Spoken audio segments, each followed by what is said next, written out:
La charla que voy a dar va a tratar de darles una, o sea, a título divulgativo, la visión que tenemos del objetivo que estamos llevando a cabo en el Instituto de Astrofísica de Canarias, que es encontrar otro planeta Tierra. Eh,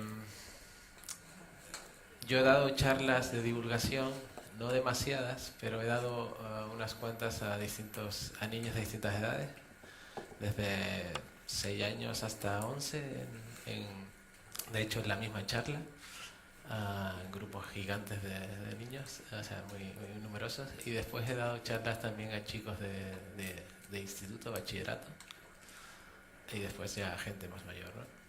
Entonces, la charla que he preparado básicamente tiene mucha información, entonces espero que no les sature, digamos, demasiado.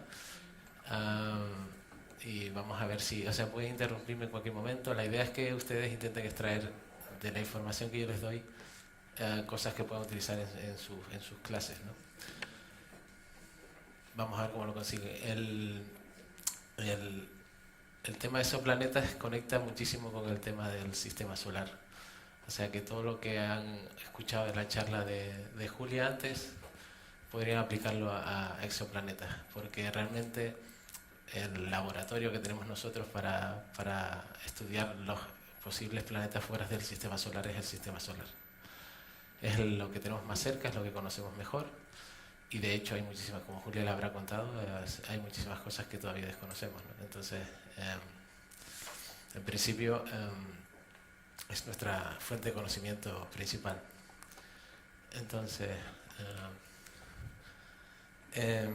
quizás ya habían visto muchas cosas de las que voy a mostrar porque tienen que ver con el Sol, con la Tierra, la Luna y en definitiva el sistema solar. Ya sabrán cómo están ordenados los planetas. Yo siempre cuento esto porque a priori se supone que en teoría se debería saber, pero no está tan claro, ¿no? No todas las personas tienen el concepto claro de lo que son los exoplanetas, lo que son los planetas de hecho y cuáles son los planetas que hay en el sistema solar.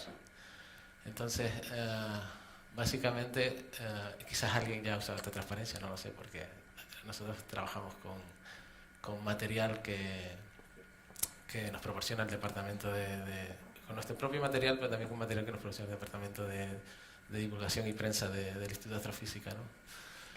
Yo no voy a centrarme mucho en los detalles, solo quiero decirles que básicamente el sistema solar es un sistema que es muy parecido a los sistemas que hay en el exterior, digamos, o que hemos encontrado sistemas parecidos al sistema solar, pero también muy diferentes, ¿no? Lo veremos más adelante. Con el tiempo hemos ido catalogando los objetos que encontramos en el sistema solar y ya somos capaces de catalogarlos en muchos diferentes tipos, ¿no? Básicamente 4 planetas gaseosos gigantes, 4 planetas rocosos, que son Mercurio, Venus, Tierra, Marte, ¿no? 5 planetas enanos. Como ya les habrá contado Julia, Plutón pasó a ser en 2006 lo quitamos de planeta del sistema solar y además empezamos a ver en los últimos tiempos planetas muy similares a Plutón, con lo cual y las características que tenía ya no le hacían formar parte de este grupo selecto de planetas, ¿no? Entonces, para mí es interesante entender las escalas. No sé si Julia les estuvo contando sobre las escalas. Es algo que la gente, en la última charla que di en un colegio en el sur de la isla, les dio un poco de vértigo, ¿no? Entender lo que significan las escalas de tiempo y de distancias en el universo. Entonces, un ejemplo, supongo que a lo mejor les habrán contado cómo pueden cómo pueden construir un sistema solar en, en pequeño, ¿no? Y en escalas reales. Pues con una naranja para formar el Sol, les acuerdo que toda esa historia. Esto todo viene de Alfred. Alfred es el que ha ideado estas cosas. Entonces una naranja y la Tierra, la persona que tuviera la Tierra, que sería el tamaño de una cabeza de un alfiler, tendría que ponerse a 10 metros. Supongo que les habrá contado que una vez que el último planeta lo ponemos a 300 metros y después del último planeta si estuviéramos aquí, si lo hiciéramos en Canarias, entre Canarias y Londres, que sería donde estaría la primera estrella, no habría nada. Eso es en las escalas de distancia del universo. O sea que entre Canarias y Londres no habría nada. Esto es lo que le dije de los planetas. Nosotros solemos hablar también, bueno, la idea es que el campo de exoplanetas en astrofísica ha crecido exponencialmente desde el año 1995, cuando se descubrió el primer exoplaneta. Y ya estamos, o sea, al principio solo queríamos descubrir planetas fuera del sistema solar. Y ahora ya estamos intentando descubrirlos como la Tierra, ¿no? Intentando encontrar el gemelo de la Tierra. Y lo que intentamos siempre es buscarlos en esta zona, que la llamamos zona de habitabilidad, que es una región a una cierta distancia de la Tierra que tiene unas características que hacen que para un planeta pequeñito el agua en su interior, o sea, el agua en la superficie esté en estado líquido.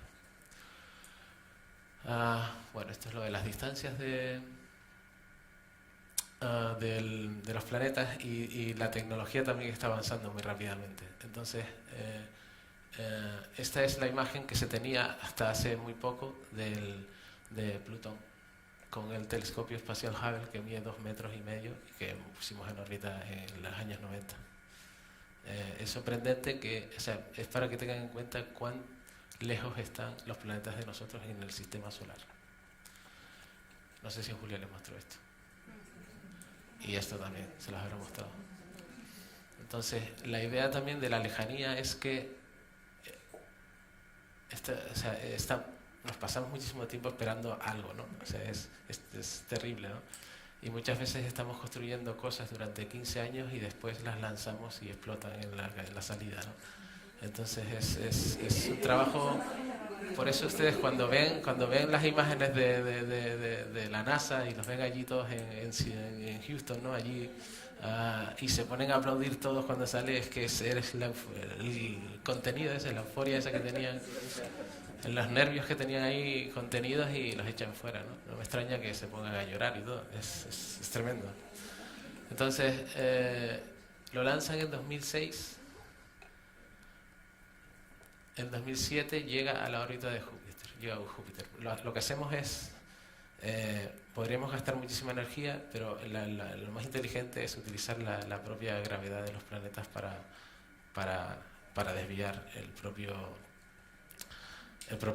bueno, esto lo veremos más adelante, para desviar el propio la sonda o lo que fuera, ¿no? Y en julio de 2015 está en la distancia más próxima a Plutón. En ese momento es cuando puede 4.400 millones de kilómetros de recorrido, ¿no? Es el momento que puedes sacar estas imágenes maravillosas, ¿no? Y que dan muchísima información. Pero es una espera bastante terrible. Como ven, Plutón es bastante pequeñito con respecto a la Tierra. De hecho, es más pequeño que la Luna. Y una particularidad que hace que, bueno, aparte de que su órbita no puede, o sea, la órbita de un planeta no la puede cruzar otro planeta y este tipo de cosas, su centro de masas, o sea, todo en el sistema, bueno, en el universo, que les explicaré más adelante, la gravedad es básicamente la ley que lo gobierna todo, digamos, y por tanto, si hay algo girando en torno a algo, ese algo también gira en torno a ti, ¿no? Aunque no se note. O sea, que la fuerza que me atrae a mí hacia él es equivalente a la fuerza que yo ejerzo sobre la Tierra, es equivalente a la fuerza que la Tierra ejerce sobre mí. El problema es la diferencia de masa. Entonces, de estos dos sistemas, se suele decir que Caronte es el satélite de Plutón, pero en este punto no está tan claro, porque es casi del mismo tamaño y el centro de masas de los dos no está dentro de Plutón, está fuera. El centro de masas ¿ya saben lo que es el centro de masas? Sí. Básicamente es la distancia, dependiendo de la masa de los dos objetos, la distancia que hace que en el centro haya un punto de equilibrio. Y es el punto en torno al cual giran los... En el caso del sistema solar, el centro de masas del sistema solar está dentro del Sol, pero no en el centro del Sol, porque planetas como Júpiter impiden que eso pase. Entonces esto es lo que habíamos hablado, varios planetas gigantes que en este caso están en el exterior. En otros sistemas extrasolares, sistemas planetarios fuera del sistema solar, esta configuración no siempre pasa. Muchos de los que conocemos se basan en la tecnología que teníamos y que tenemos en este momento, y no significa que la distribución de exoplanetas sea toda de esta manera, ¿no? Ya lo veremos más adelante. No sé si esto se lo han mostrado. Esto es una representación artística de la Vía Láctea, en la que nosotros estamos aquí, básicamente, entre varios brazos de espirales. Esto está rotando así. El Sol gira en torno al centro de la galaxia a 220 kilómetros por segundo. Eso es muy rápido. La Tierra gira en torno al Sol a un promedio de 30 kilómetros por segundo. Entonces, la distancia desde aquí hasta el centro de la galaxia son aproximadamente 26.000 años luz. Eso quiere decir que la luz tarda 26.000 años desde el centro de la galaxia. O la luz del Sol tardaría 26.000 años en llegar al centro de la galaxia. Entonces esto es un esquema de, no sé si les han mostrado esto es un esquema de la visión del universo. Esto es a escala, digamos, en la Tierra. Entonces, esto sería el sistema solar.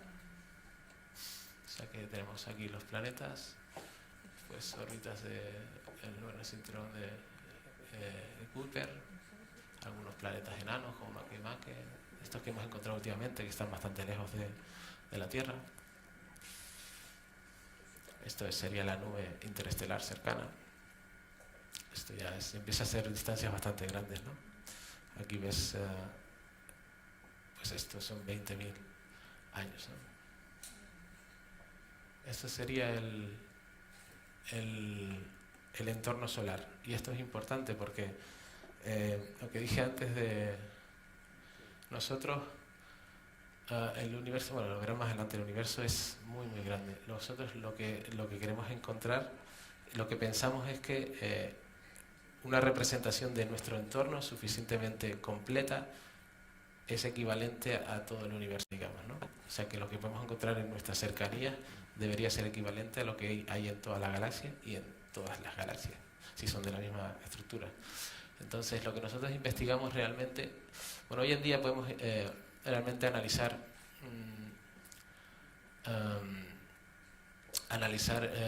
digamos, vamos a hablar solo de estrellas para no complicarlo demasiado, estrellas de muchos puntos de la galaxia, incluso muy distantes, por aquí. Pero las estrellas que realmente podemos analizar en detalle son las del entorno solar, que están por aquí. Y de hecho, las que ahora mismo estamos poniendo los esfuerzos, como dije antes, al principio solo queríamos encontrar exoplanetas y los encontramos muchos por muchos sitios, bastante distantes también. Y ahora lo que queremos es ya intentar ir a por el planeta Tierra. Y esto es un proceso muy largo, ¿no? O sea, empezamos ahora y tenemos que ir poco a poco encontrando planetas, estrellas del entorno solar, que decimos, ¿no? Entonces, ¿por qué? Pues porque quién sabe lo que puede pasar en el futuro. Pero quizás en el futuro, con una tecnología suficiente, y esto ya entra en el campo de la ciencia ficción, en lugar de ciencia, podríamos desplazarnos a esos sitios. A lo mejor solo es un camino de ida, pero podríamos. Entonces, la idea es que de los planetas del entorno solar, lo que nos interesa es estudiar las estrellas para poder ver si encontramos primero planetas, si los encontramos en zonas de habitabilidad y si después podemos estudiar sus con más detalle, estudiarlos con más detalle. Y solo los que estén cercanos a nosotros podemos estudiarlos con más detalle. Por eso ahora nos estamos concentrando en las estrellas del entorno solar. Pues esto sería el entorno solar. Esto sería la galaxia que hemos visto antes. Esto sería el grupo local de galaxias. O sea, esto empieza a ser ya un poquito... O sea, la galaxia tiene 100.000 años luz de diámetro, y aquí ya estamos viendo galaxias del entorno que están muy lejos, ¿no? A millones de años luz. Por ejemplo, la galaxia Andrómeda está a 2,5 millones de años luz, que es la más cercana, es como la Vía Láctea. Es esquemática. Esquemática. Lo hicieron así, no sé por qué. Podría ser esférica, tú esperabas que fuera esférica. Es una concepción solo esquemática. Lo interesante es que, bueno, aquí este es el entorno galáctico, digamos, y las cosas ya están muy, muy lejos, pero esto es el cúmulo, supercúmulo de galaxias local. Supercúmulos locales. Universo simple. Es para que vean lo insignificantes que somos. Esto lo puse el otro día en un colegio de chicos bachillerato y se quedaron muy sorprendidos. Realmente es así, o sea, entonces la idea de el planteamiento de si existe o no vida como la nuestra o otro tipo de vida en el universo, los científicos no lo cuestionan. Otra cosa es que podamos encontrarla, otra cosa es que podamos encontrar vida inteligente y otra cosa es que esa vida inteligente pudiera llegar a nosotros. Eso sí que es muy, muy complicado. Por lo que estamos hablando antes de las distancias en años luz. Eran miles de años. La estrella más cercana al Sol está a 4,4 años luz. Eso quiere decir que si alguien viaja a la velocidad de la luz, que son 300.000 kilómetros por segundo, podría llegar a nosotros en 4 años. Si viaja mucho más lento, que es lo normal, tardaría una vida. Y además, por la teoría de la relatividad de Einstein, la persona que viaja, el tiempo pasa más lento que las cosas que pasan fuera, que están en reposo. Con lo cual, viajaría y todas sus generaciones morirían en el tiempo ese. ¿A qué velocidad viajan las sondas que se envían al espacio? A miles de kilómetros. ¿Por segundo? No, por hora. ¿Las electromagnéticas no viajan a la velocidad de la luz? ¿El qué? ¿Las ondas electromagnéticas no Sí. viajan a la velocidad de la luz? La luz es una onda electromagnética. Solo la luz. Ella está hablando de las ondas. Las ondas. Las ondas, dijo. Vale, entendí ondas. No. Vale. Sí, no, la propulsión que conseguimos es básicamente para salir de la gravedad de la Tierra y después, por eso tardan, en 4.400 kilómetros tardan 7 años, 8 años. No, estamos muy lejos de poder viajar a la velocidad de la luz, pero... Entonces este es el concepto que le estaba poniendo. Esto es lo que les dije de la velocidad. La estrella más cercana a nosotros, el sistema estelar, Alpha Centauri, está a 4,4 años luz. Y la galaxia más cercana está a 2,5 millones de años luz. O sea, las distancias son enormes. Esto es simplemente para poner unas cuantas imágenes sobre las diferentes cosas que vemos en el universo, ¿no? Estas son galaxias que podrían ser similares a la nuestra. Esto no son estrellas, casi todos los objetos que están aquí son galaxias. Entonces cuando nosotros miramos muy profundo, empezamos a ver no solo estrellas, sino muchísimos objetos con formas de distintas maneras, ¿no? Que nos dan muchísima información sobre el universo, pero da un poco de vértigo. Estas son regiones donde se forman estrellas de distinto tipo, que están cerca de nosotros relativamente. Estos son cúmulos de estrellas ya formadas. Estas son etapas finales de una estrella, que a veces son muy, muy, muy bonitas. En el centro quizás la estrella, el residuo estelar. Este tipo de cosas son pequeños detalles de divulgación, pero me parecen interesantes, no sé si lo sabrán. Quizás como ya han tenido varias charlas aquí, quizás ya se las han explicado. Lo primero que vemos cuando se pone el sol, y voy a especificar en ausencia de la luna. ¿Qué es? Venus. Esto es bastante interesante porque siempre mirando hacia el Sol, evidentemente, porque la idea es que Venus está o sea, su órbita está dentro de la nuestra, con lo cual siempre vamos a intentar vamos a verle o al amanecer, o al amanecer antes de que se ponga el sol o después que se ponga el sol, porque siempre va a estar cerca del sol por este motivo, ¿no? Lo mismo pasa con Mercurio, pasa que Mercurio está aún más cerca y es más difícil verlo. Marte, sin embargo, lo vemos en distintas posiciones. Y bueno, Júpiter, Saturno, etc. Esto es lo mismo con la Luna y Venus. Y después el color del Sol. El color del Sol es otra pregunta que supongo que Héctor ayer se las habrá resuelto, ¿no? El color del Sol. Esto es porque, bueno, todo tiene que ver con algo, ¿no? Todo tiene que ver con la luz que nos llega del Sol, y todo tiene que ver con la atmósfera de la Tierra. Entonces, lo que ocurre es que estas imágenes no quiere decir que sean ese color, pero yo las pongo porque a los niños les gusta mucho ver los colores. Básicamente, la luz que nos llega del Sol podríamos catalogarla como luz blanca, o sea, luz con todos los colores dentro. Y como es una onda electromagnética, de hecho, la energía que viene del Sol va desde rayos gamma, muy energéticos, a ondas de radio poco energéticas, pero entonces va de longitudes de onda que son, bueno, ya les explicaré más tarde. Bueno, como la luz es una onda electromagnética, hay un parámetro que se llama longitud de onda, que es muy importante para nosotros, que puede ser equivalente al color. Entonces, va de longitud de onda muy corta a longitud de onda muy larga. Entonces,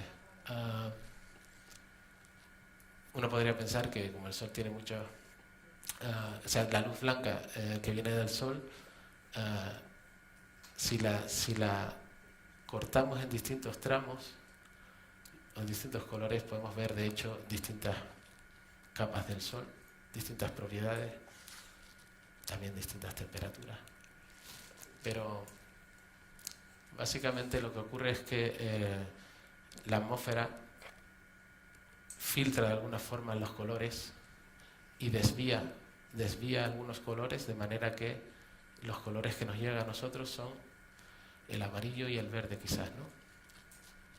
Y el azul lo dispersa o lo desvía de otra manera. Por eso el cielo es azul. El cielo es azul porque la luz del Sol incide en la atmósfera terrestre y se desvía. Y por eso vemos en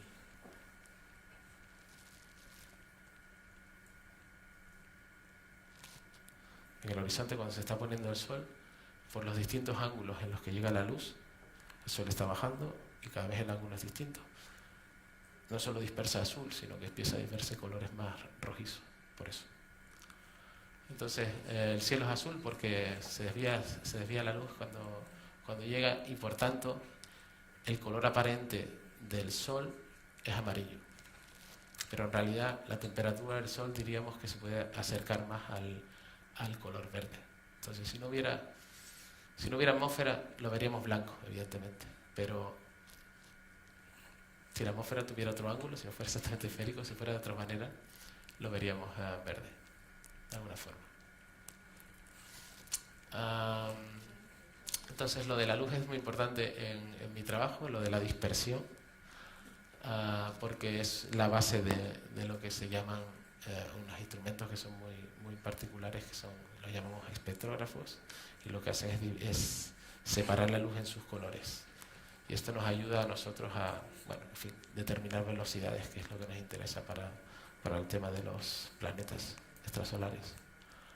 Entonces, como digo, cuando llega la luz del Sol o de cualquier estrella, la pasamos por un sistema de este tipo, que lo que hace es desviar la luz en sus distintos colores, y estos colores los enviamos a una cámara donde registramos esos datos y a partir de ahí pasamos a trabajar. Entonces, como digo, el espectro solar, este es el concepto de energía, digamos, y básicamente, si entendemos que esto es energía, la mayor energía se consigue aquí, verde y azul. Pero como la Tierra desvía los colores azules, lo que vemos son estos colores. Por eso el ojo humano es más sensible a los colores amarillos. Por eso los bomberos en los trajes que tienen son amarillos. Porque el ojo humano O sea, nosotros nos hemos evolucionado en la Tierra y la Tierra siempre ha tenido este tipo de atmósfera, con lo cual siempre ha desviado la luz de la misma manera y por tanto los seres vivos son más sensibles, por lo menos el hombre, son más sensibles a los colores que más recibe. Y esos son el amarillo y el verde. Por eso todos los trajes de los coches son, los de protección de los coches son verdes y los de los bomberos son verdes. Porque en ausencia de luz, el color que más sensible es para el ojo es este. Esto es lo que está diciendo del ojo humano. La sensibilidad que tiene está prácticamente concentrada aquí. Esas son pequeñas curiosidades que les voy a ir soltando. Ustedes las pueden asimilar y contárselas a sus chicos, chicas. Lo que les decía de toda la gama de colores, que nosotros no la evaluamos así en colores, sino que la que tenemos cuantificada con números. Y eso es lo que pongo aquí. Y este numerito es lo que yo llamo longitud de onda. Bueno, el espectro, el Sol también tiene, o sea, el Sol, la energía que se genera por fusión nuclear en el núcleo tiende a escapar. La gravedad la contiene, pero tiende a escapar. Y entonces interacciona con la materia que tiene en su entorno y por tanto lo que pasa es que los distintos elementos químicos que hay en la atmósfera van absorbiendo parte de esa luz y es lo que vemos aquí. O sea, la luz es la generación de energía es continua, digamos, y se absorben distintos los elementos químicos absorben distintas partes y eso nos permite identificar distintos elementos químicos en estrellas distantes. Esto es la base de la astrofísica. La astrofísica necesita, por lo menos la astrofísica estelar, necesita, lo que hacemos es que trabajamos no como los biólogos que van y recogen una muestra y la analizan. Nosotros nuestra muestra la analizamos con la luz y lo que hacemos es básicamente analizar las distintas, le llamamos líneas espectrales. Son caídas en la energía que nos viene de la estrella y estas caídas son muy precisas en su posición, en lo que llamamos la longitud de onda y nos permiten, son precisas y nos dan información no solo del contenido químico de la estrella en cuestión, sino también, por ejemplo, de su velocidad, porque como verán más adelante, la velocidad de la estrella hace que todo digamos, el sistema de colores de la estrella se mueva para un lado o para otro. Esto es el efecto Doppler, pero lo diré más adelante.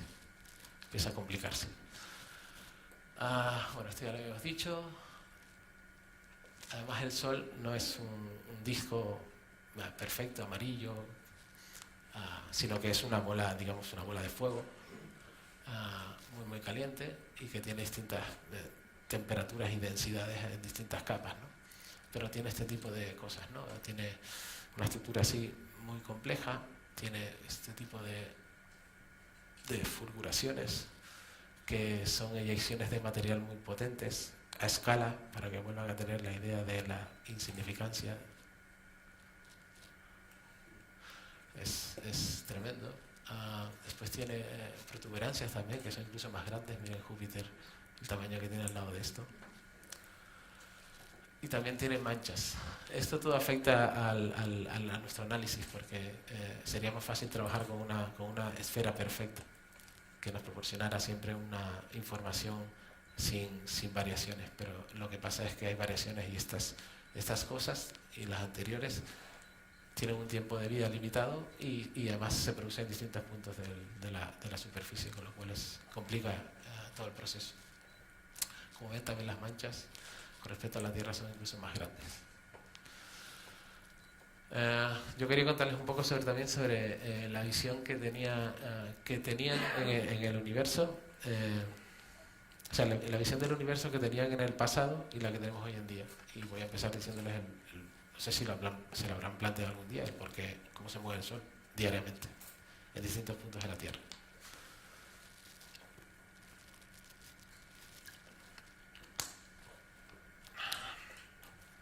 Este sería el movimiento del Sol a lo largo del año, digamos. A lo largo de un día sería esto, ¿no? Pero a lo largo del año se va moviendo así. en una zona cercana al Ecuador. Este sería el Sol, una zona cercana a nuestra latitud, por ejemplo.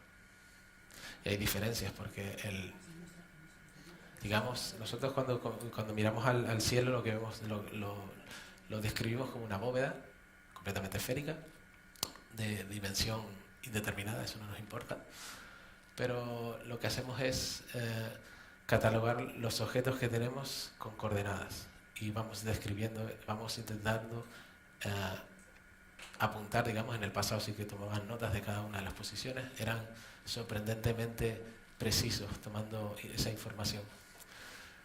Yo cuando ya he crecido, toda esta información ya venía con una información de cómo son las cosas, con lo cual es mucho más sencillo para mí entender por qué son así. Pero en el pasado, yo cuando empiezo a leer cómo lo hacían, me he quedado muy sorprendido. Esto sería en una latitud como la nuestra. Básicamente, la bóveda celeste, la posición en la que, en torno a la cual ahora mismo, hoy en día, todo gira es la estrella polar, por eso se suele llamar el punto de información para los, por ejemplo, los navegantes. Y esto sería en el Polo Norte. Básicamente lo que pasa en el Polo Norte es que el Sol gira así. Y en distintas épocas del año gira así, y después cuando llega un determinado momento, cuando pasas el invierno, gira por debajo. Y entonces todo el tiempo es de noche. Eso cada día. Y después vuelve a subir otra vez. Básicamente el Sol va describiendo una curva de este tipo, aquí, al año, y diariamente, por la rotación de la Tierra, así. Esto es lo que digo de la rotación. O sea, esto es una foto de Daniel, como muchas que habrán visto, que verán y habrán visto en estas charlas. Es un astrofotógrafo que trabaja con, o le proporciona mucha material al IAC. Básicamente lo que vemos aquí son las trazas que dejan las estrellas cuando exponemos, apuntando hacia la estrella polar, dejamos que la cámara vaya recogiendo imágenes durante un tiempo, sin mover la cámara. Entonces lo que se mueve es la Tierra. Y lo que se mueve son las estrellas, aparentemente. Esto a priori parece sencillo, pero no es tan fácil de entender. Y sobre todo en el pasado sí que era relativamente complejo esto. Porque a pesar de que tenían información, tenían también ciertos prejuicios impuestos. No los griegos, a los posteriores, ¿no? Con la Iglesia Católica se fue todo retrasando, digamos. O sea que inicialmente, bueno, incluso antes, ¿no? Pero voy a empezar por Aristóteles porque si no se complica todo mucho. Él ya planteó un modelo geocéntrico, porque básicamente, si lo miras todo desde aquí, parece que todo gira en torno a ti, ¿no? Con lo cual no tienes por qué pensar que estás en un sistema más complejo y más grande, ¿no? Entonces, él concebía esto, el núcleo de su universo era la Tierra, que básicamente contenía los 4 elementos principales, que eran tierra, aire, agua, fuego. Y después los cielos, o sea, por encima de cierta distancia indeterminada, parecía que todo estaba como quieto y se movía, ¿no? Y él lo consideraba, y además ya consideraba un movimiento esférico, porque habían anteriores que lo consideraban como una bóveda plana, de alguna forma. Entonces, lo de la esfericidad vino con Pitágoras, ¿no? Pero básicamente esta bóveda que ya tenía un concepto de la perfección, pues la llamaban, o sea, el elemento que él consideraba de la perfección lo llamaba éter, ¿no? Después Ptolomeo empezó a complicar las cosas porque se dio cuenta de que habían algunos objetos en el cielo que hacían cosas raras. Y por ejemplo, uno de esos objetos era Marte. Marte, por el hecho de la cercanía a la Tierra y su órbita, o sea, una órbita cercana a la Tierra, hay un momento determinado porque no corrotan con el Sol, sino que se van moviendo y van adelantándose y ¿no? Entonces, bueno, de hecho es la Tierra la que va más rápido. Entonces, lo que pasaba es que en un momento determinado, si lo miramos desde la Tierra, veíamos que Marte, que se está moviendo en esta dirección, diariamente tú ves que un objeto en el cielo va, cada día parece un poquito más retrasado, ¿no? Entonces, lo más adelantado. Y entonces lo que pasaba era que Marte retrocedía en su órbita, desde el punto de vista de la Tierra. Entonces, para explicar eso, lo que concibió fue un modelo muy ingenioso, que consistía en decir que Marte rotaba en torno, este era un círculo imaginario que era el supuesto de la órbita, en torno a la Tierra, y lo que hacía era que imaginaba, el círculo este de Van diferente, imaginaba que el objeto rotaba en torno a un punto imaginario aquí. De esta manera él conseguía reproducir estos cambios y retrocesos de Marte. Sin embargo, Aristarco de Samos ya en aquella época concibió un modelo heliocéntrico, lo cual es sorprendente, porque tienes que sentarte, pensar y abrir tu mente. Es sorprendente que una persona de aquella época tuviera esa capacidad. Sin muchos datos, ¿no? Este sí que era, muchos datos, él tomaba los datos, era bastante minucioso, ¿no? Pero es bastante complicado que en aquella época pudieran alcanzar este tipo de concepto. Me salto toda la época, desde hace 1300 años me salto por lo menos, y llego aquí porque con la Iglesia Católica todo empezó a estancarse. Y fue Nicolás Copérnico el que recuperó el modelo de Aristarco, básicamente él, con todos los datos que tenías, llegó a la conclusión de que el Sol tenía que ser el centro del universo. Y era la forma quizás más sencilla que tenía de explicar el movimiento de planetas como Marte y Venus, ¿no? Aparte concebía las estrellas como objetos distantes y por tanto eran fijos, lo cual es más o menos cierto. Y también definió, o sea, ya descubrió el orden en el que los planetas estaban con respecto al Sol, lo cual es también muy importante. Entonces, Mercurio, Venus, la Tierra, Marte, la Luna en torno a la Tierra, ¿no? Pero él la concebía en una esfera también. Marte, Júpiter y Saturno. No se conocía ni Neptuno ni Urano todavía, ni Plutón. Galilei también trabajó mucho en esta dirección. De hecho, Galileo desmontó toda la teoría de la perfección que la Iglesia acuñaba a todo lo que estuviera fuera de la Tierra, que eran del tipo pues que la Luna era perfecta. Galileo con su telescopio veía que la Luna tenía ciertas imperfecciones.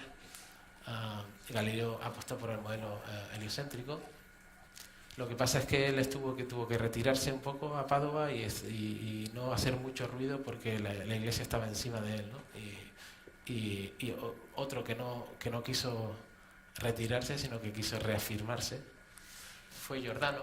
Y Giordano sí que tenía una teoría muchísimo más avanzada. Esto sí que a mí me alucina, y es que él decía que el Sol era una de muchas estrellas. Eso es alucinante. Y o sea, no solo a Galileo lo condenaron por herejía, pero a este hombre básicamente querían, y al final lo quemaron en la hoguera, lo cual es terrible, pero cosas que suelen pasar, que pasaron en el pasado. Después viene gente que ya empieza a trabajar con muchísima información. En particular, Tycho Brahe tenía un observatorio prácticamente para él y tomó muchísimos datos. Y él adoptó, aun tomando modelos, tomando muchísimos datos y teniendo ya un concepto más abierto de lo que podía ser el universo, él adoptó un modelo intermedio entre el tolemaico y el copernicano. O sea, no se arriesgó todavía a llegar a ser heliocéntrico.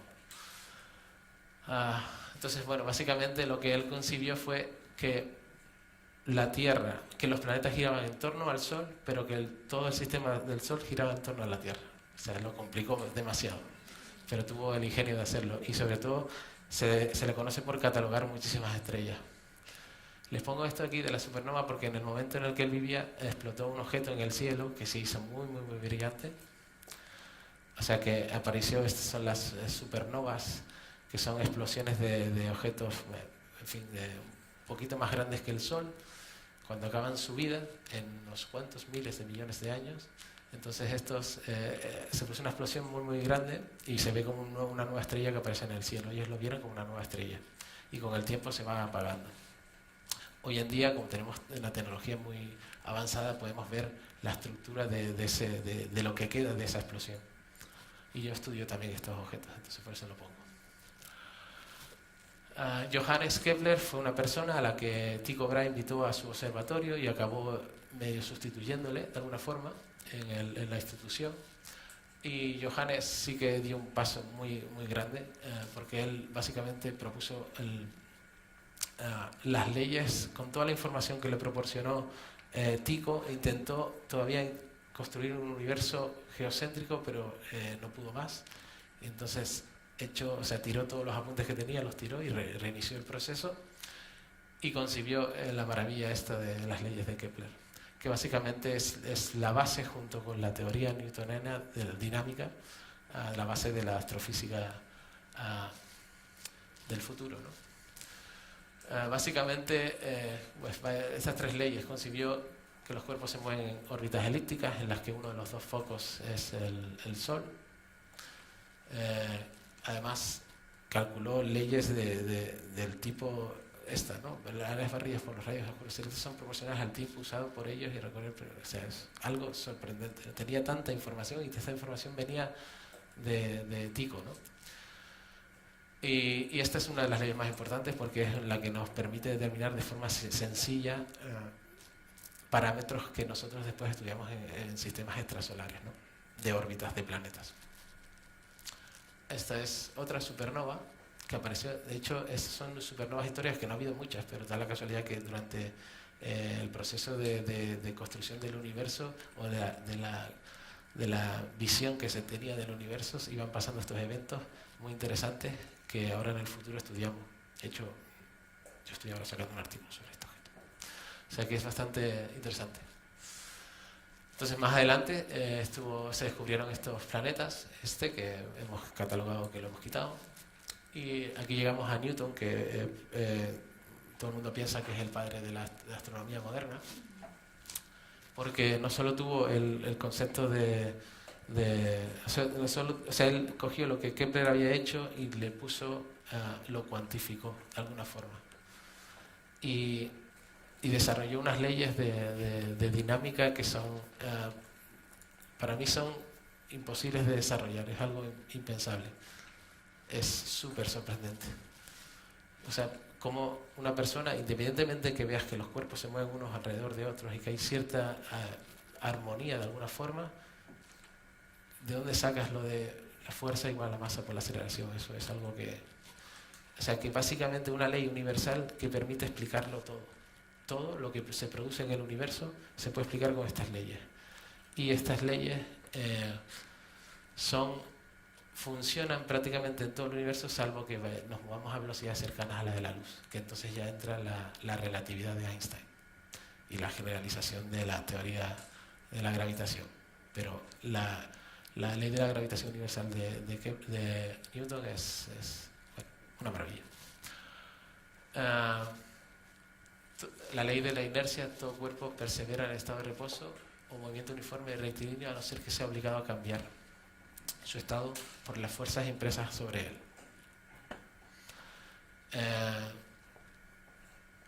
El cambio del movimiento es directamente proporcional a la fuerza motriz impresa y ocurre según la línea recta a lo largo de la cual se imprime. Entonces esto básicamente es esta ley, y esta ley nos indica, en principio nos indica que todos los objetos de este universo se sienten atraídos por otros que tengan masa, todos. Lo que pasa es que, yo me siento atraído por ti, tú te sientes atraído por mí, pero como la masa más importante en nuestro entorno es la Tierra, solo sentimos la fuerza de la Tierra. Entonces yo quería hacer un pequeño experimento, que es muy sencillo, y que me lo hicieron a mí en COU. ¿A ustedes les sonará lo de COU? ¿O no? Son tan jóvenes. Entonces, mi profesor de física me dijo que nos puso el problema de pensar según estas leyes, si yo dejo caer estos dos cuerpos, ¿cuál llega antes al suelo? ¿Papel? ¿Moneda? Está claro, ¿no? Es sencillo. Pero ¿por qué llega antes la moneda al suelo? ¿Alguien lo sabe? Por la masa. Por el aire. No es que la moneda pese más. En realidad lo que pesa es la Tierra la única que tiene el efecto aquí. Da igual el peso de...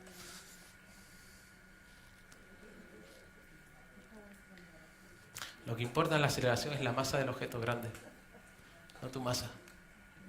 La masa del objeto que te está trayendo. Entonces, el problema aquí es el aire, que el rozamiento del aire hace que el papel no pueda caer rápido. Pero ¿qué pasa si lo he recortado inteligentemente? ¿Se han visto que... ¿Qué pasa si lo pongo encima para intentar evitar que haya rozamiento del aire? Todos caen al mismo tiempo. Yo, sentado en la clase, me quedé alucinado con ese profesor. Digo, qué buen experimento. Es sencillo, pero... Y tienes que entender todo el proceso para entender lo buen experimento que es. Bueno, en cualquier caso, eso es lo que rige el movimiento de los planetas. Básicamente, el Sol atrae a la Tierra y por eso la Tierra se mueve a aproximadamente 30 kilómetros por segundo, pero la Tierra también atrae al Sol. ¿Y qué fuerza, o sea, qué aceleración imprime o qué tirón imprime la Tierra sobre el Sol? Pues son solo 9 centímetros por segundo. 9 centímetros por segundo es lo que la Tierra hace. O sea que básicamente el Sol, o sea, la Tierra va moviéndose así y el Sol también se va moviendo un poco. O sea, el Sol se mueve solo 9 centímetros por segundo, pero la Tierra se mueve a 30 kilómetros por segundo. Entonces, eso es una base de lo que nosotros hacemos en la búsqueda de planetas extrasolares, ¿no? Básicamente lo que queremos hacer es... Nosotros no vemos los planetas, no vemos ningún planeta, lo que vemos son las estrellas. Y lo que vemos es, viendo cómo se comportan las estrellas, podemos inferir que hay objetos en su entorno que pueden tener dos tamaños, pueden ser parecidos a los planetas que vemos en el sistema solar. Por eso estudiar el sistema solar es tan importante. Y conocer todos los detalles de los planetas del sistema solar es tan importante. Bueno, esto era básicamente importante aquí, pues que hay una cierta distribución de planetas que nosotros llamamos rocosos, que tienen alta densidad y atmósferas muy pequeñas, digamos. Después tenemos los planetas gaseosos que tienen baja densidad y atmósferas extendidas, normalmente de elementos volátiles como, elementos, el contenido en hidrógeno y en helio es bastante importante. Y después tenemos planetas que están muy lejos que también son gaseosos, pero que están bastante lejos y contienen hielos, ¿no? Por eso. Como digo, los planetas gigantes tienen un contenido en hidrógeno y en helio importante. Y después tienen otras cosas, como metano, pero en porcentajes muy pequeños, ¿no? Los gigantes estos que llamamos helados neptunos tienen una composición química similar a los gigantes normales. Se supone que tienen en su núcleo un núcleo digamos rocoso, se supone porque eso no lo podemos saber. Y después están los planetas rocosos. Lo que pasa es que los planetas rocosos tienen otro tipo de elementos en su estructura, ¿no? Que son hierro, oxígeno, silicio, magnesio. Este tipo de elementos se combinan muy bien para formar moléculas que nosotros llamamos polvo, y estas moléculas se acumulan para formar este tipo de planetas. Una particularidad que hemos descubierto al estudiar planetas extrasolares es que hay un nuevo tipo de planeta, digamos, que podríamos pensar. O sea, en el sistema solar entre planetas de tipo rocoso como la Tierra, Marte y Neptuno no hay nada. Y sin embargo, fuera del sistema solar encontramos planetas de distintos tamaños y distintas masas que catalogamos de supertierras y que también podrían, en el caso de las supertierras, podrían también ser habitables. Entonces abre un poco el abanico de posibles planetas que pueden ser habitables, ¿no? Nos quita un poquito de presión de no tenemos que ir a los más pequeños. Esta es una transparencia estándar, porque estamos aquí en el IAC y hay que saber dónde se hacen las cosas. ¿La pusiste tú? No. Por supuesto, cortesía de Alfred, como siempre. Entonces, Instituto de Astrofísica, básicamente las instituciones son la sede central, que está en La Laguna, el Observatorio del Teide, que está en Izaña, que es donde prácticamente están concentrados los telescopios solares. O sea que hay, básicamente, eso, como tenemos que tener muy controlado todo lo que hacemos, estudiamos muchísimo el Sol, pero también estudiamos el universo exterior, el sistema solar. Este es el centro del Instituto de Astrofísica en La Palma y el Observatorio Roque de los Muchachos en La Palma. Este es el Izaña y este es el Gran Telescopio de Canarias. Estas imágenes realmente son construidas, no puedes, no sé si puedes, o sea, son exposiciones largas de manera que puedes ver la Vía Láctea. De todas formas, en La Palma, cuando tú vas, o sea, cuando te aíslas un poco, o sea, cuando subes al observatorio y te aíslas un poco o sea, ahí prácticamente por la política de contaminación lumínica no hay luz, ¿no? Entonces no hay luz artificial. Entonces cuando tus ojos se han adaptado a la luz, a la oscuridad, empiezas a ver más y más estrellas. Es espectacular. Y como la Vía Láctea, o sea, lo que vemos es el disco de la galaxia. Nosotros estamos dentro del disco, el plano. Entonces lo que vemos es la profundidad de todo lo que hay delante de nosotros. Y lo que vemos es aparentemente una nube, pero no son nubes, es una densidad enorme de estrellas. De nuevo el Gran Telescopio de Canarias. Esto es para que vean lo grande que es. Miren las personitas aquí. Esto es por dentro. Básicamente es un telescopio que está construido. La mayor parte de los telescopios, o sea, en el pasado se hacían con la luz, como dije antes, igual que traspasa la atmósfera, cuando traspasan una lente, también se curva. Entonces, jugando con eso, con la curvatura de la lente se puede desviar la luz, se puede apuntar muy lejos, se puede desviar y se puede después focalizar para tener una imagen de algo que está muy lejos. Estas propiedades de curvatura de una lente, traspasándola, que se llama refracción, se puede también hacer con reflexión. Y lo que hacemos es el mismo mecanismo, pero con espejos. Entonces, cuando el telescopio ya es muy grande, no podemos construir un único espejo porque si lo inclinamos para apuntar a un sitio u otro, se producen unas flexiones que pueden de alguna forma partirlo o deformar la imagen que tenemos en la cámara. Entonces lo que hacemos es partimos el espejo en pequeños hexágonos que después alineamos con la tecnología cada día. Podemos estar todo así, digamos, y justo antes de empezar hacemos y en fin, el nivel tecnológico de estas instalaciones es alucinante. ¿Y por qué no usa telescopios astronómicos? Porque eso nada las sabes y a veces hay alguien que trae telescopios astronómicos y se ve al revés. ¿Cómo? Que se ve como unos al revés de los astronómicos. Los tradicionales no, pero los astronómicos, por lo menos los experimentos que trae la gente a veces para ver algo, pues miras y ves al revés de nada. Porque se invierte la imagen en el camino, o sea, la luz viene. Al desviarlo varias veces, inviertes la imagen, solo por eso. Pero cuando tú miras al cielo, eso no te preocupa. Cuando estás, si lo utilizas para la Tierra, sí que te preocupa. Bueno. Sí. Bueno, pues estos son los exoplanetas que queremos descubrir. Estas son todas imágenes artísticas, porque como les dije, no tenemos ninguna imagen de un exoplaneta. O sea, tenemos imágenes que son demasiado aburridas para ponerlas aquí. Son puntos de luz, chiquititos al lado de un punto de luz de una estrella. Entonces, la idea es que algún día tener una imagen de un punto de luz de un planeta como la Tierra sí que sería alucinante. Pero eso todavía tenemos que pensar, quizás dentro de 10 años, con mucha suerte, y si no dentro de 20 a lo mejor podemos ver eso. Pero sí que lo que sí podemos es sacar, con lo que dije de la espectroscopía, sacar una imagen del planeta de forma indirecta.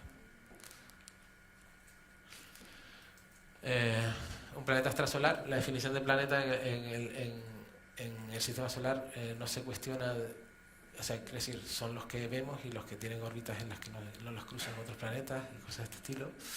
En los planetas extrasolares sí que hay que definir, porque ya vemos muchos objetos de distintos tipos y lo que vemos es transiciones entre lo que es una estrella y lo que es un planeta. Entonces, una estrella es un objeto que puede fusionar hidrógeno en su núcleo, y para eso necesita una cierta masa que lo contraiga y que caliente suficientemente el núcleo. Y después de eso pasamos a las enanas marrones, que lo que hacen es que no pueden fusionar el hidrógeno, pero sí el deuterio. El deuterio es un isótopo isótopo quiere decir un elemento químico similar al hidrógeno, ¿no? Y una vez que no se puede hacer ninguna reacción, entonces encontramos la definición de planeta. Cuando un objeto no puede generar su propia energía. Si se produce fusión, genera su propia energía, si no se considera... si genera energía es una estrella, si no lo puede generar es un planeta. Entonces, sabemos que la masa límite es 13 masas la de Júpiter, aproximadamente. Y a partir de ahí de para abajo, encontramos planetas. Los planetas extrasolares del tipo... O sea, lo que quiero decir es que vemos todo tipo de planetas, todo tipo de variedad, todo tipo de objetos, desde masas de 13 masas la de Júpiter hasta masas muy pequeñas. O sea que el concepto de exoplanetas muy diferenciado que tenemos en el sistema solar, el concepto de planeta, perdón, no se puede generalizar. Y lo que vemos también son que básicamente las distribuciones de distancias, la distribución de que si están los grandes más cerca y los pequeños más lejos, y este tipo de cosas, es completamente la distribución y las diferencias entre sistemas planetarios que vemos en el exterior es tan variada que no se puede hacer un estándar, y el sistema solar no sería un estándar de sistema planetario en el exterior. Hace 25 años no se conocía ningún exoplaneta, y a partir de ahí, como dije antes, hasta ha sido de manera exponencial, y hoy en día se conocen aproximadamente 3.500 exoplanetas. Se conocen básicamente sus propiedades básicas, ¿no? Se conoce su periodo orbital, el tipo de estrella al que orbitan, se conoce su masa, a veces su radio, y si se conoce su masa y su radio, que solo pasa para algunas decenas de planetas, se puede conocer su densidad, y la densidad te proporciona información mucho más relevante. Pero para la mayor parte de ellos solo se conoce su masa o se conoce su radio. Las razones para buscar exoplanetas, pues, es entender el origen y la evolución de nuestro sistema solar, por ejemplo, poner a prueba las teorías de la formación, la diversidad de mundos, lo que dije, entender básicamente la posible diversidad de los sistemas de planetas de fuera, y sobre todo, lo más importante es encontrar uno que pueda albergar vida.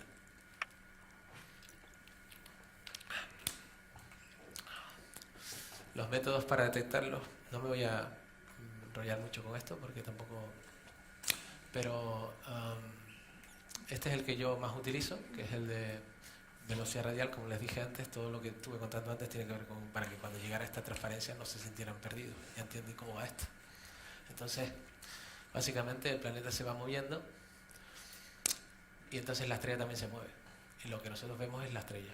Y lo que dije del que se movían las líneas espectrales, balanceaban, digamos, esto es por el efecto Doppler, y es básicamente el mismo efecto que encontramos cuando con el sonido, con la onda del sonido, que no es exactamente electromagnética, pero que tiene la misma función, es longitudinal. Pero el efecto Doppler lo que hace, por ejemplo, es que cuando pasa un coche, eso lo que es que cuando se va acercando la longitud de onda se acorta. Quiere decir que se oye un sonido más agudo, y después cuando sale la longitud de onda se alarga y se oye más grave. Entonces, es el mismo efecto, pero con la luz.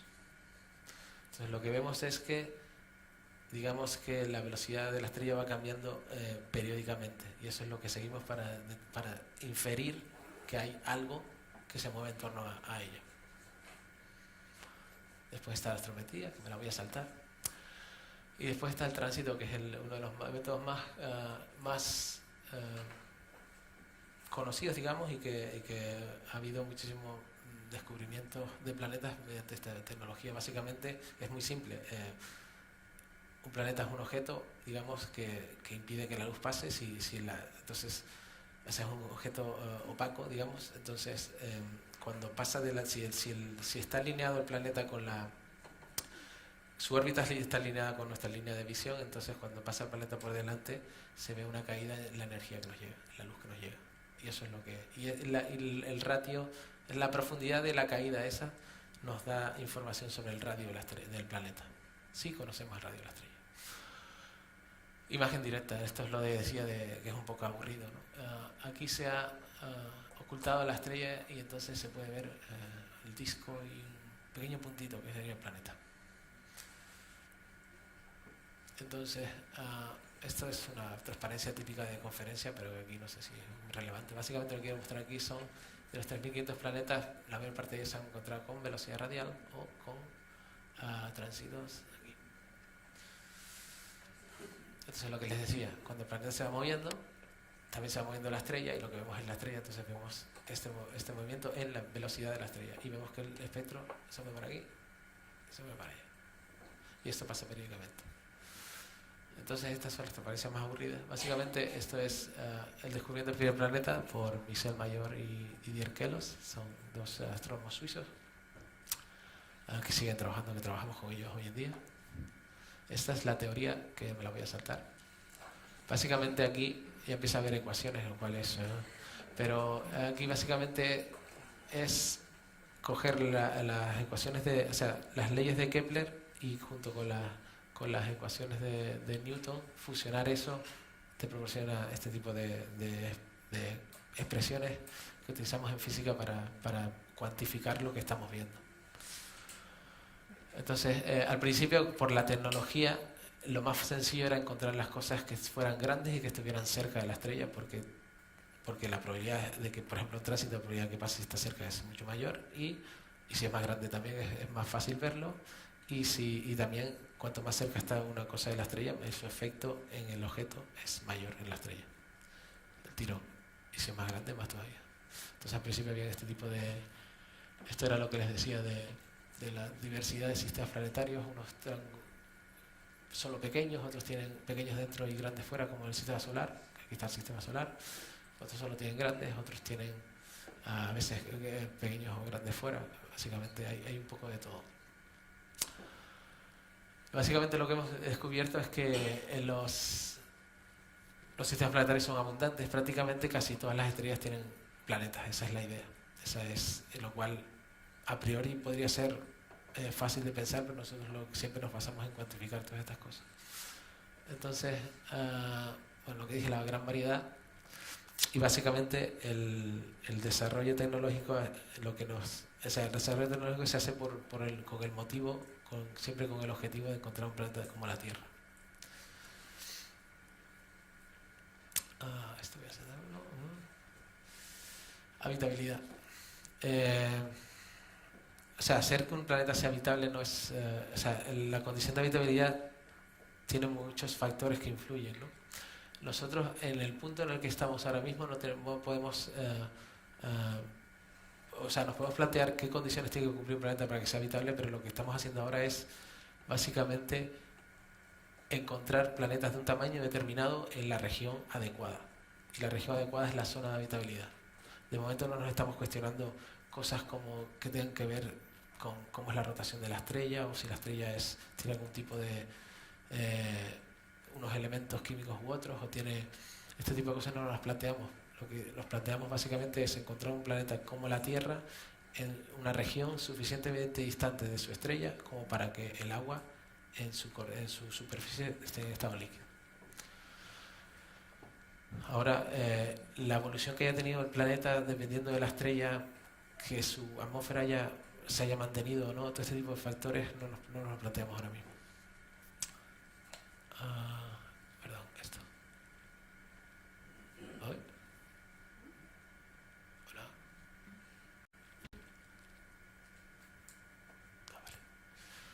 la zona de habitabilidad de una estrella depende también de la temperatura, la posición. Entonces, cuando una estrella es más caliente que el Sol, su zona de habitabilidad está más lejos de la estrella. Cuando la estrella es más fría que el Sol, su zona de habitabilidad está mucho más cerca. Entonces,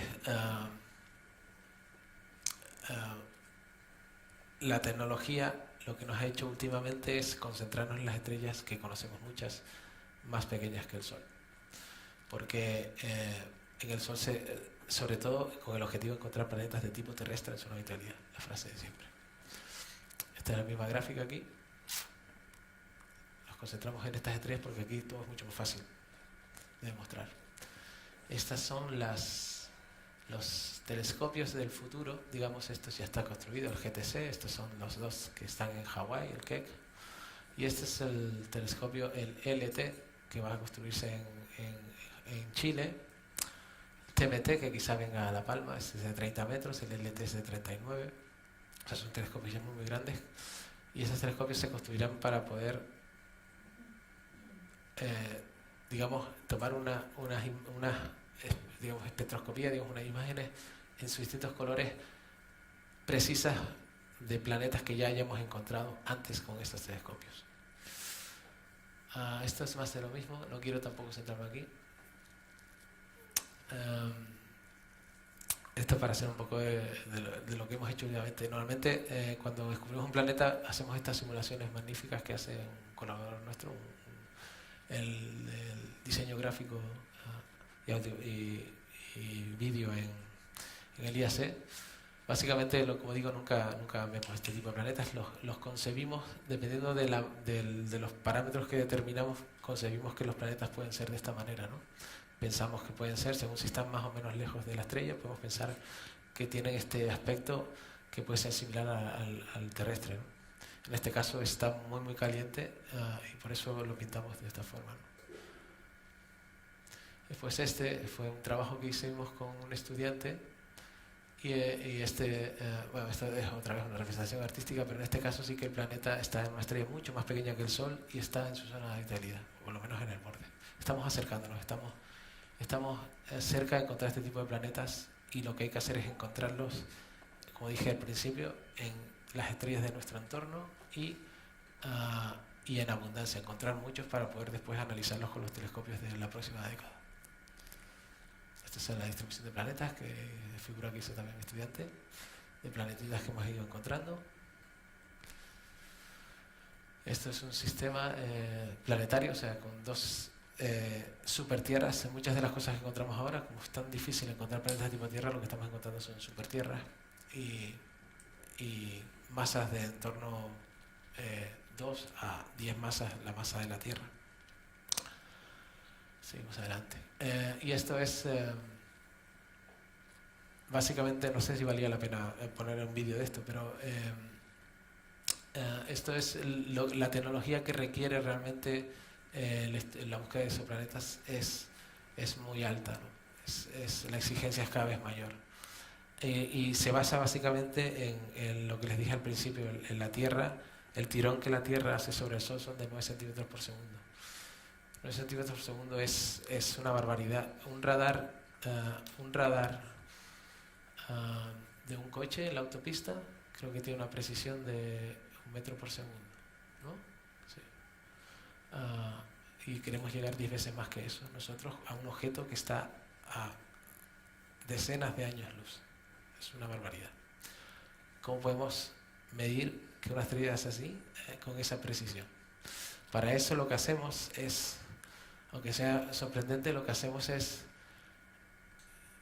construir un instrumento en el cual lo que hacemos es enviamos la luz de los telescopios a una sala determinada. La sala está aislada, está controlada temperatura y presión. El instrumento está en vacío, o sea, se extrae todo el gas, todo el aire de dentro y se mantiene en unas condiciones de estabilidad durante años. O sea, no se puede tocar ni abrir ni nada. Y bueno, en fin, como es alta tecnología, lleva bastante tiempo. Voy a saltar esto. Esto es porque nosotros también sacamos las fotitos y aplaudimos y todo eso, porque para construir estos instrumentos se tarda realmente, bueno, este en particular, que es Espresso, que es el futuro, ¿no? Es el instrumento más preciso que se haya podido construir para encontrar planetas como la Tierra, y, y hemos tardado aproximadamente unos 12 años en hacerlo. O sea que está bien. La ventaja que tenemos es que no lo vamos a lanzar al espacio, con lo cual no hay riesgo de que se destruya el cohete, pero bueno, lleva su trabajo y cuando consigues llevarlo a cabo, pues, en fin. La particularidad es que puede usar, en Chile está el Observatorio Europeo, digamos. Entonces hay una serie de telescopios que son estos, que son de 8 metros, son uno de los telescopios que más resultados importantes obtienen. El GTC, el de La Palma, tiene 10,4 metros, estos tienen 8,2 de diámetro, el espejo primario, pero son 4. Entonces, una particularidad de este instrumento es que puede combinar la luz de los 4. Eso es la primera vez que se hace esto. Y entonces, efectivamente, o sea, como combinamos la luz, lo que podemos construir es un equivalente a un telescopio de 16 metros, que no está mal. En el futuro habrán telescopios el LT, le puse aquí, esto es un poco optimista, no sé cuándo hice esto. Probablemente el telescopio quizás sí, los instrumentos no sé. Entonces el telescopio va a tener 39 metros y va a estar justo, ya se ve desde el observatorio en Chile, ya ves, cuando miras hacia la montaña, ya ves que han hecho la explanada, o sea, ya han hecho la superficie inferior del telescopio, solo la Tierra, ¿no? La han aplanado un poco ahí, ya han hecho la carretera, o sea que en unos cuantos años empezaremos a ver cómo eso va construyéndose lentamente.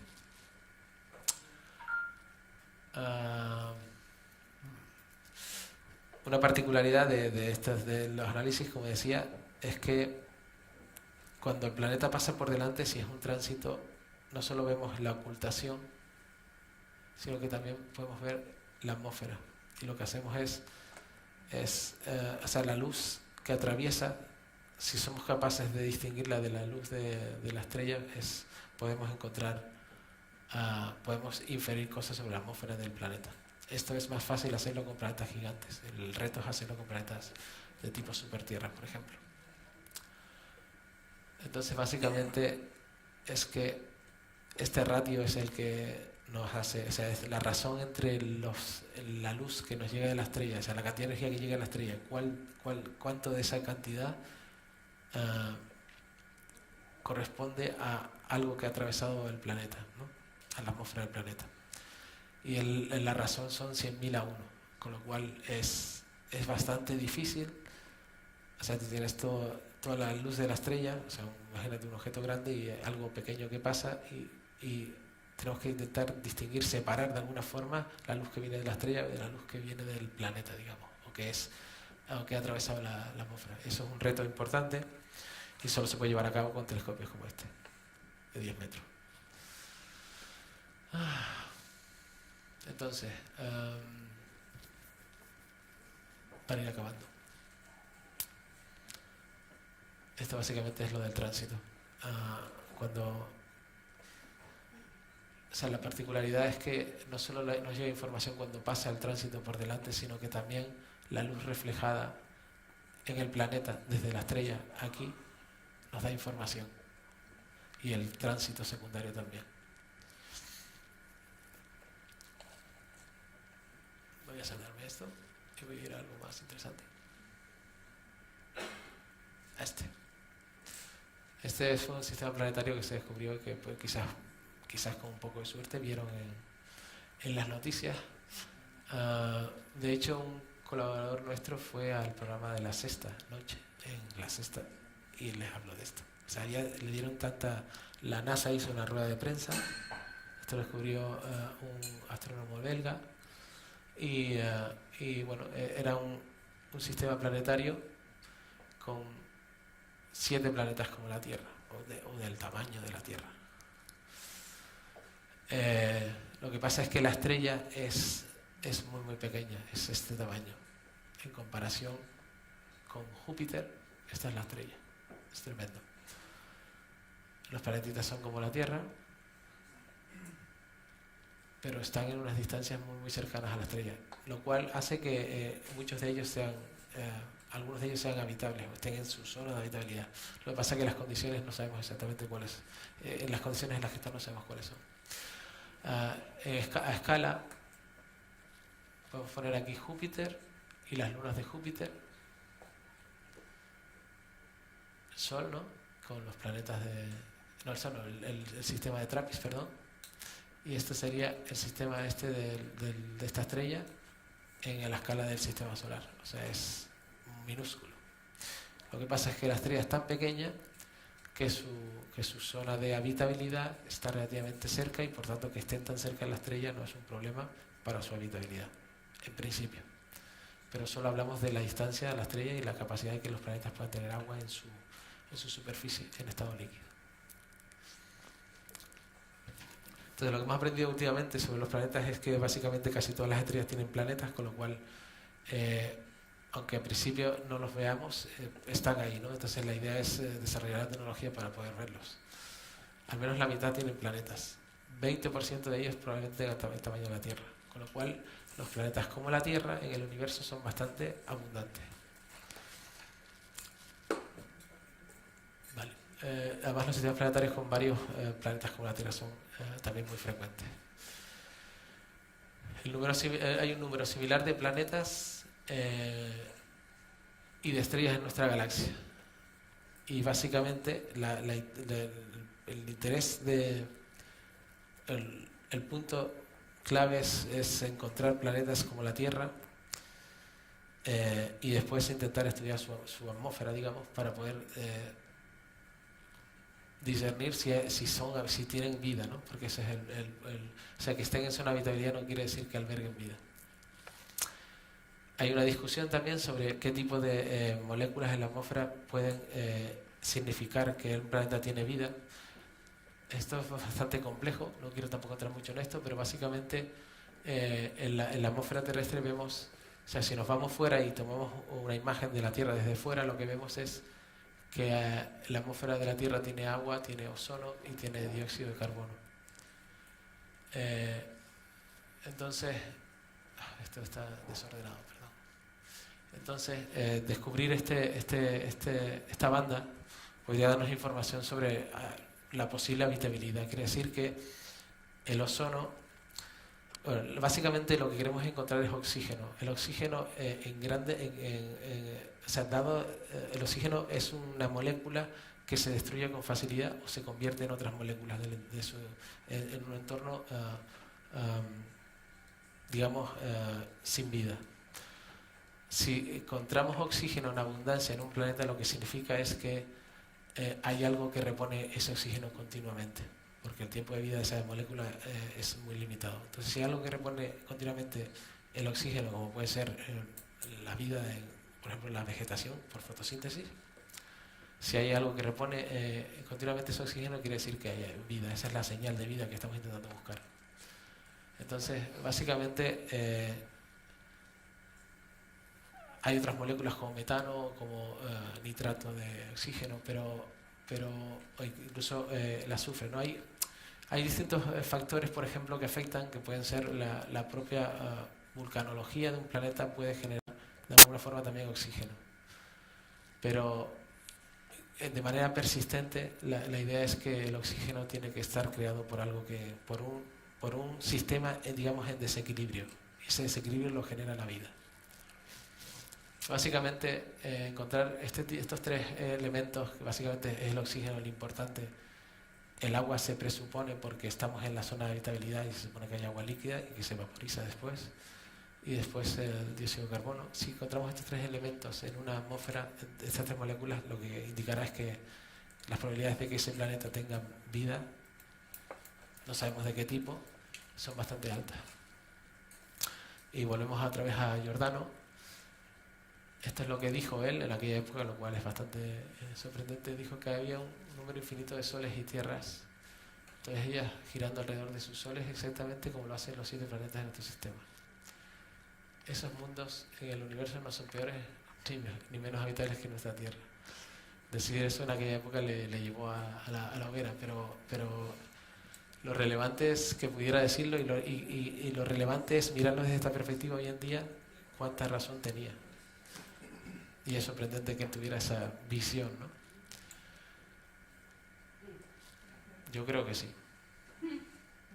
Porque de hecho la Vía Láctea tiene aproximadamente 400.000 millones de estrellas, lo cual es muchísimas. Y como he dicho, con todas las estadísticas que estamos mostrando, la probabilidad de que haya planetas como la Tierra y con vida es bastante alta. Otra cosa es que pueda ser vida inteligente o que sea vida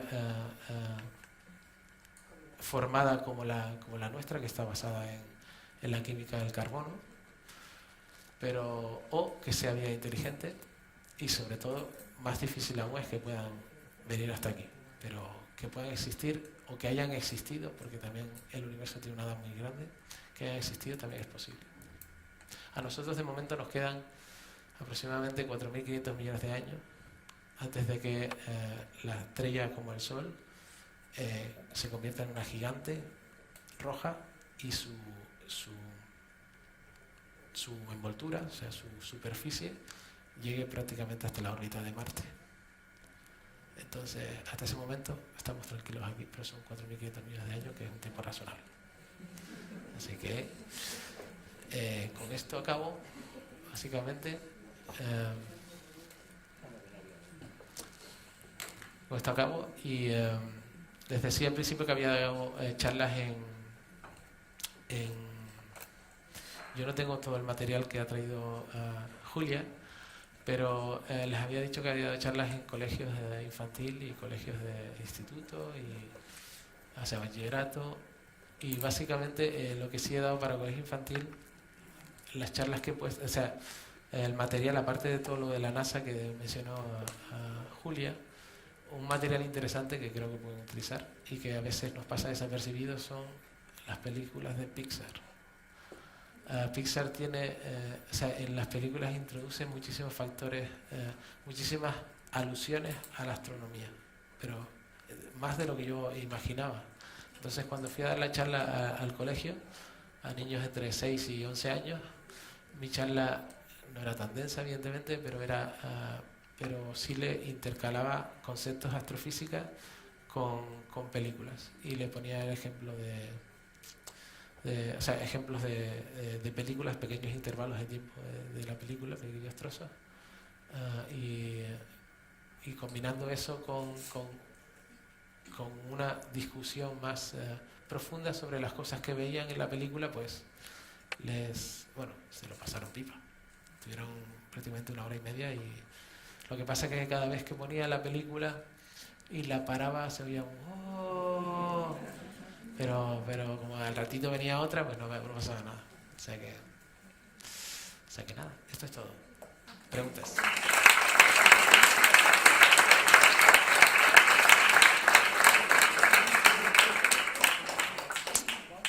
Ahora que habías mencionado de las películas, me gustaría preguntarte sobre la película Interestelar, si tiene algún tipo de base científica o Sí. qué opinas sobre... Sí.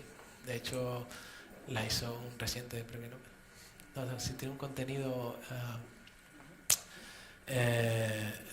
está muy bien pensada.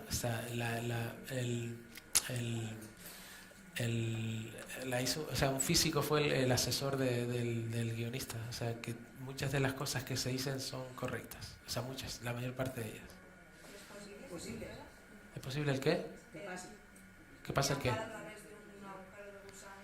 Bueno, eso es teoría, pero desde el punto de vista de la teoría sí es posible.